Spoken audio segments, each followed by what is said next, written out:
Welcome and bienvenue. Welcome. To lesson 6, to lesson 6, to lesson 6. The Great Flood. I need to clear up some misconceptions about it. Nobody is really sure who wrote the book of Genesis. Some say it was all Moses.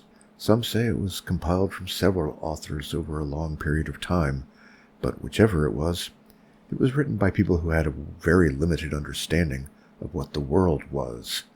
Let's examine the original Hebrew word for it, as used throughout Genesis. Haaretz, just like the Israeli newspaper. This word can mean the whole world or just one territory or country.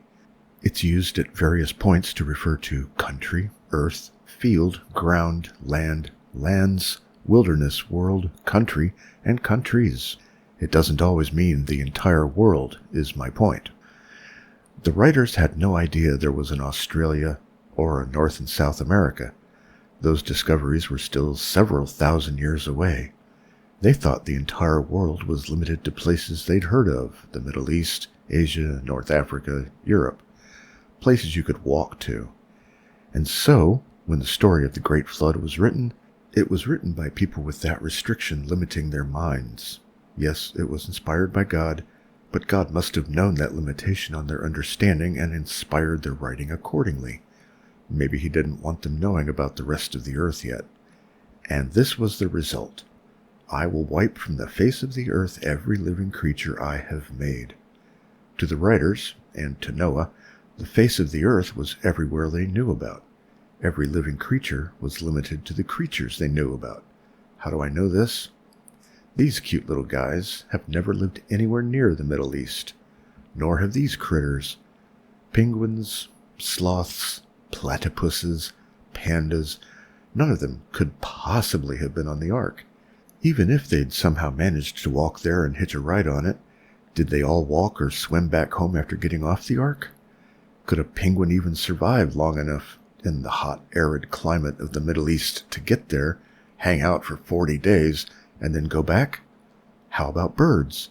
There are a bazillion species of them that have never been anywhere near where the ark was. Condors, the harlequin duck, kiwis, macaws, quetzals. You cannot convince me that macaws flew all the way from South America to the ark, then flew all the way back home. There's literally no way they would have survived such a journey. They'd have all drowned in some ocean somewhere. But it's not just animals that should give you pause. Australian Aborigines can be traced back to 65,000 years ago. Shouldn't the flood have wiped them all out? What about Native Americans? There's archaeological evidence of their existence going back 23,000 years at least. There's no way the flood was that long ago. There are only two possibilities. Either God didn't create macaws, or the Great Flood didn't reach that far. Which do you feel is more likely? But now we run into a problem. How were there people living in Australia 65,000 years ago? That has to be long, long before Adam and Eve got to the Middle East area. I can only think of one thing, unlikely as it is. God didn't create them. But if he didn't, who did? There are exactly two possibilities.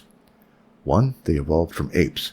But there's no way Aborigines and Native Americans could have both evolved from apes completely separated from each other and still have ended up so much alike genetically. They were definitely not interbreeding. The other option is that they were created by someone else. Who could it be? Who could it be? I just can't imagine who. Could it be... Satan! See this? The whole world is under the control of the evil one, and it always has been. He wanted people who would worship him too, so he created some, giving them a piece of his own spirit to serve as their souls, just as God gives all of his children some of his own spirit.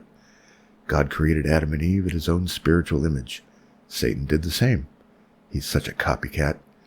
And now I guess you want me to prove it. Well, no problem. Here, God is talking to the serpent who tricked Eve, also known as Satan. He tells Satan, I will put enmity between you and the woman, and between your offspring and hers. This is literally telling us that Satan has his own children.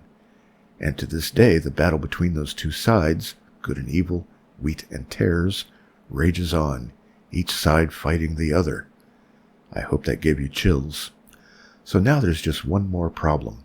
Why didn't God wipe out all of Satan's children? Why kill off just the ones around the Middle East and leave all those Aborigines and Paleo-Indians? Answer: He didn't have to. Simply implanting Adam and Eve into that one place got everything started, like putting yeast into bread dough, and I hope that sounds familiar to you. Their influence, both spiritual and genetic, spread everywhere eventually. God designed them to be genetically compatible with Satan's offspring. They were fruitful and multiplied. It was only necessary to get the Nephilim out of the way of Adam and Eve's immediate area, or Noah's rather, so good had a chance to grow. Satan's offspring would have stifled God's offspring if left alone. There were many more of them, after all. But way off in North America, God hadn't implanted anyone. There was no one there needing his protection. The flood occurred specifically to protect Noah's bloodline, the wheat. There was no wheat anywhere else yet. It's also why God promised that would be the last great flood. Another one would never be needed. Noah's offspring blossomed into millions of followers of God, but also millions of non-followers. They got such a good start that Noah's evil descendants were never able to overcome them. God led his children into victory after victory over the evil ones. But where did the evil ones even come from? Well, the answer is simple, but two-parted. They migrated there from areas the flood didn't touch, the southern half of Africa, Eastern Asia, northwestern Europe, perhaps. And also, Satan could have still been making new evil offspring right there, to replace the ones he'd lost in the flood. God only made 2 humans, but Satan could have made any number of them at any time if God didn't prevent him from doing it. I mean, all those evil Sodom residents had to have come from somewhere. Were they Noah's offspring who'd gotten evil souls, or immigrants, or new terrors planted by Satan? Maybe all 3. At this point, the issue becomes too complex to analyze. There are too many variables, too many possibilities. But I do know one thing for sure. God is a lot smarter than me. He can defend against anything Satan tries. I also know that it comes down to souls. Adam and Eve were the only physical infiltration God did, but spiritual? He can put any soul he wants into any body he wants it in, whether it's a descendant of Noah or Aborigines. I'd be willing to bet that Satan was the source of Cain's soul, Adam and Eve's firstborn child. Otherwise he wouldn't have been so evil. God was the source of Abel's soul, and after Cain killed him, he was also the source of Seth's soul, their 3rd son. Seth was Abel's replacement. And he led to Noah. Cain led elsewhere. I'd also bet all of his offspring got drowned. Maybe a few managed to walk far enough away to escape it, though, and came back later to found Sodom and Gomorrah. Who knows? Oh, what I wouldn't give for a time machine. Let me summarize here, and please remember Lesson 5 while I'm at it. Reincarnation is real. Anyone killed in the Great Flood could have gotten another lifetime later, another chance to get it right. God knows which souls are lost causes and which ones will choose to become wheat given enough time. If it takes 50 lifetimes for a bad soul to change into a good one, it's worth it to him. Maybe that explains this. This is a very interesting bit from the Gospel of Thomas. I know it's not in the Bible, it's from the Apocrypha, but that entire book just resonates as so true to me that it really should have been included in Scripture. Jesus says here that all of creation came into being for the sake of James the Just, who was probably the brother of Jesus. This suggests to me that James's soul was one of those God had been refining over several lifetimes to get him to stop being a weed. And James isn't the only one. God has been converting Satan's children into his own all along. I believe that's why the end times are taking so long to arrive. At some point, only the irredeemable souls will be left. One day there will be none that deserve another chance, and then the end will come. It ain't far off, won't be long now, the end is near. I might be preaching to the choir here, but you can still do your part to bring as many people to God as you can while there's still time. Some will need a little push to be saved, some will need a lot, some will never be saved. Either way, it's their own choice. Their free will determines whether they get harvested or burned, because the next great purging of mankind will not be a flood. It will be a fire A really big one. You think Springfield had a big fire problem? Ha!